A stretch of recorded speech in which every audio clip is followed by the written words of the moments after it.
విద్యాబుద్ధులు నేర్పాల్సిన ఉపాధ్యాయుడు విద్యార్థిని పట్ల అసభ్యకర ప్రవర్తనతో మాటలతో కీచకుడుగా తయారయ్యాడు.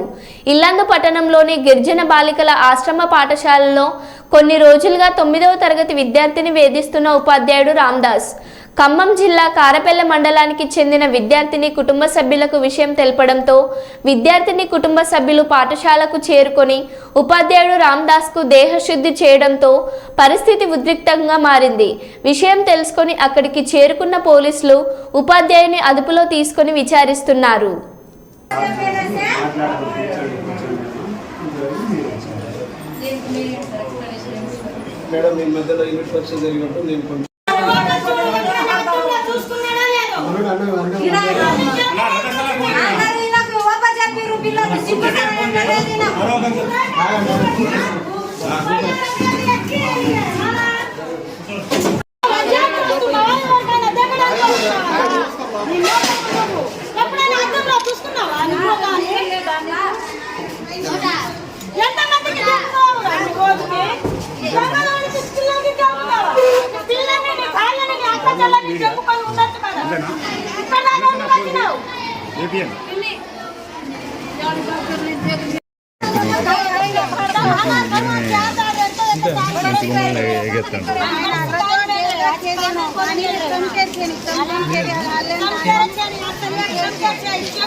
రూమ్ కి వస్తావా, నేను తీసుకెళ్తా, ఏమైనా అవసరం ఉందా, రండమ్మా నాతోనే అంటున్నారంట పిల్లలు.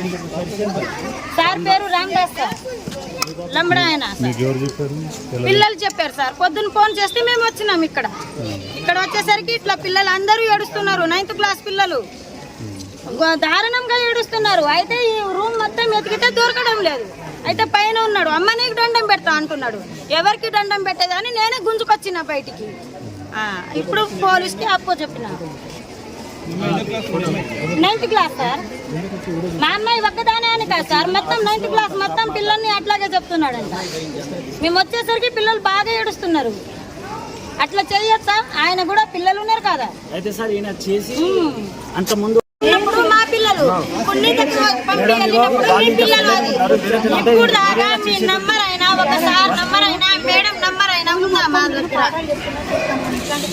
మా పిల్లలు కూడా మేడంది ఏం తప్పు లేదని చెప్తున్నారు. నీ కూడా తప్పుగా చెప్పడం అలాంటి ఉపాధ్యాయులు మన దగ్గర ఉండదు. పిల్లలకు గురువు నేర్పించే ఉపాధ్యాయుడు మన దగ్గర ఉండవద్దు. అలాంటి మొత్తం నేనే చేశానంటే టీచర్లు అందరూ నేను పిల్లలు చెప్తారా? చెప్పడం లేదు మేడం. ఆయన ఇట్లా చేస్తున్నారని ఇప్పుడు ఇంట్లో ముందు చెప్తున్నాను, ఇట్లా మీడియా ముందు చెప్పాను. పిఓ గారు ఇప్పుడు నా తప్పు ఉంటే నేను పిఓ గారికి డీడీ గారికి నేను చెప్తాను. ఇదే అక్షత మీడియా వాళ్ళు ఉన్నారు, వాళ్ళే అక్షత మీడియా వాళ్ళు ఉన్నారు, వాళ్ళు వచ్చి చెప్తే నేను అదే వెళ్ళి డీడీ గారికి పిఓ గారికి చెప్పి కలిసి మాట్లాడి ఇలా అని చెప్పాను. తనను కూడా చెప్పి మాట్లాడాను. వెళ్ళాను. మానవతా దృక్పథంతో ఒకసారి వదిలేద్దాము. గతంలో ఇట్లా చేస్తే ఇచ్చాను సార్, పిల్లల మీద చేస్తున్నారని పిల్లలు అన్నారు. సో నేను వెళ్ళి మాట్లాడాను. మానవతా దృక్పథంతో ఒకసారి వదిలేద్దామని తను పిలిస్తే నేను మారాను, ఇంకోసారి ఎప్పుడు ఇట్లా చేయను అని చెప్పేసి అన్నారు.